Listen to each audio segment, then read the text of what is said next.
అరిస్తే చంపేస్తా. మమ్మల్ని వదిలేయండి, పాప నేను చేయొద్దండి ప్లీజ్, మీకు దండం పెడతాను. మమ్మల్ని వదిలేయండి, please. హలో మేనేజర్, వీడియో చూసావు కదా? నీ భార్య కూతురు ఇంటికి సేఫ్గా రావాలంటే నా మనిషి ఛానల్ లోపలికి రావాలి. వచ్చేలా నువ్వే చేయాలి, లేదంటే ఫ్యామిలీ ప్యాక్లో అందరినీ ఒకటేసారి దేవుడి దగ్గరికి పంపించేస్తా.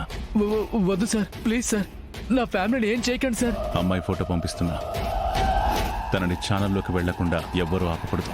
సరే సార్, నేను చూసుకుంటాను సార్.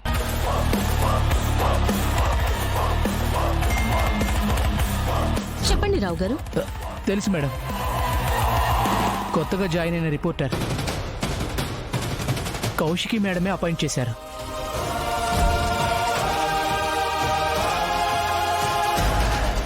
తనని లోపలికి తీసుకెళ్ళొచ్చా? మాకు చాలా వర్క్స్ ఉన్నాయి. యా, తీసుకెళ్ళండి. రా స్నేహ. పర్లేదు రావు, బాగానే మేనేజ్ చేసాం. సీఎం ఇంటర్వ్యూ ఏ ఫ్లోర్ లో జరుగుతుంది? థర్డ్ ఫ్లోర్ రా. నన్ను అక్కడికి తీసుకెళ్లి లోపలికి ఎంట్రీ ఇప్పించు, అంతటితో నీ పని అయిపోతుంది. సరే పదండి.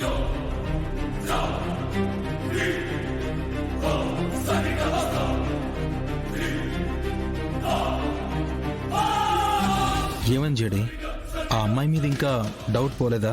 మేనేజర్ రావు గారి మీద ఇప్పుడే డౌట్ స్టార్ట్ అయింది కేడి. ఆయన మొహంలో భయం, మాటల్లో కంగారు. తెలుసు మేడం. ఆయన ఏదో టెన్షన్ లో ఉన్నట్టున్నాడు కేడి. నాకు అదే అనుమానం వచ్చి అడిగితే సీఎం గారి ఇంటర్వ్యూ వల్ల అని చెప్పాడు జడి. లేదు కేడి, ఇంకేదో కారణం ఉంది.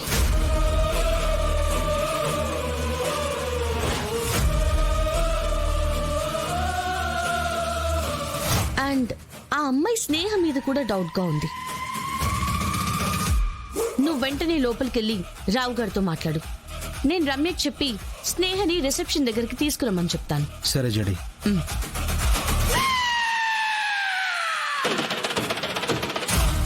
రమ్య, ఫస్ట్ ఫ్లోర్ లో రిపోర్టర్ స్నేహం తీసుకుని రిసెప్షన్ దగ్గరకు వచ్చి నాకు కాల్ చేయి. Okay ma'am. మీరు వెళ్ళి సెకండ్ గేట్ పైప్ చూడండి. మీరు ఇటు వెళ్ళండి. Okay madam. మీ క్యాబినెట్ లో హోమ్ మినిస్టర్ గా ఉన్న తాయారుని ఇవాళ పోలీసులు అరెస్ట్ చేయడం జరిగింది. క్రైమ్ ని అరికట్టడం మీ మెయిన్ మోటో అని చాలాసార్లు మీరు చెప్పారు. అలాంటిది మీ పార్టీ మినిస్టర్ క్రైమ్ చేయడం గురించి మీరేం చెప్తారు? ఇప్పటికీ నేను మా పార్టీ అదే మోటివ్తో ఉన్నాం. కాబట్టి నిన్న రాత్రి పోలీసులు సాక్ష్యాలు తీసుకుని నా దగ్గరికి రాగానే తాయార్ని అరెస్ట్ చేయమని చెప్పాను. ఇన్ఫాక్ట్ అరెస్ట్ వారెంట్ మీద సంతకం పెట్టింది కూడా నేనే. క్రైమ్ చేసిన ఎవ్వరిని వదిలిపెట్టాను. కొన్ని రోజుల క్రితం సెంట్రల్ మినిస్టర్ ని గుడి దగ్గర బాంబ్ బ్లాస్ట్ లో చంపేశారు. ఆ కేసు ఇన్వెస్టిగేట్ చేయడానికి వచ్చిన రిటైర్డ్ జడ్జ్ రమాకాంత్ గారిని కూడా చంపేశారు. మరి వాళ్ళని చేయబోతున్నారు సార్? 2 కేసుల్లో ప్రధాన నిందితుడు ఆ మేనన్నని అందరికీ తెలుసు. కానీ అతడని ప్రూవ్ చేయడానికి సాక్ష్యాలు లేవు. ప్రూఫ్ ఉంది సార్, ఉంది సార్. ప్రత్యక్ష సాక్షిని నేనే. మీనన్ రమాకాంత్ గారిని మర్డర్ చేస్తూ ఉండగా నేను వీడియో కూడా తీశాను. మీరు పర్మిషన్ ఇస్తే వీడియో ప్లే చేస్తాను సార్. యా షూర్, ప్లే చేయండి. సురేష్ కుమార్, త్వరగా అప్లోడ్ చేసి ప్లే చేయి. పబ్లిక్ కి కూడా సేమ్ టైం లో ప్లే అవ్వాలి. రావు గారు ఓకే, ఒకసారి నేను చెప్పేది వినండి, ఓకేనా? మీ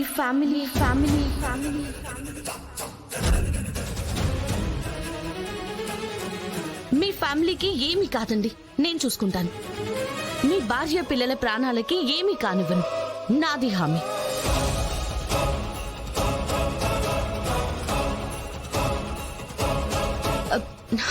చూడండి, ప్రాబ్లం ఏం అవ్వదు అసలు. ప్లీజ్ కిందకి దిగండి, మీకు నేను హెల్ప్ చేస్తాను, నన్ను నమ్మండి.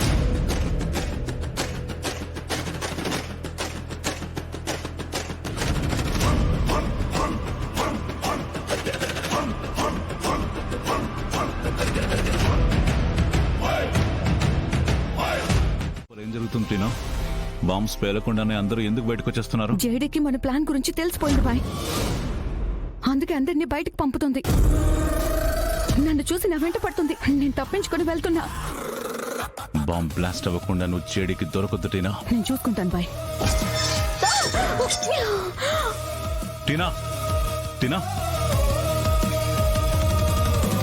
టీనా.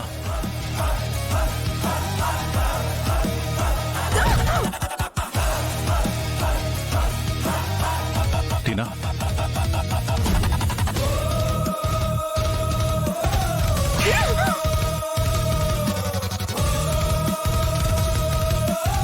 Sir sir sir sir sir నా వాయిస్ వినిపిస్తుందా?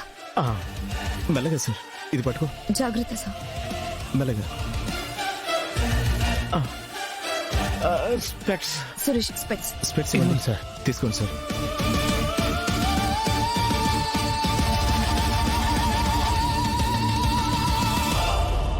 అసలు ఏం జరిగింది కౌశికి? మీకు కరెంట్ షాక్ కొట్టి కళ్ళు తిరిగి పడిపోయారు సార్. సారీ సార్, ఇలా ఎప్పుడూ జరగలేదు. మైక్ని మొత్తం 2 సార్లు చెక్ చేసాకే మిమ్మల్ని పిలిచాం సార్.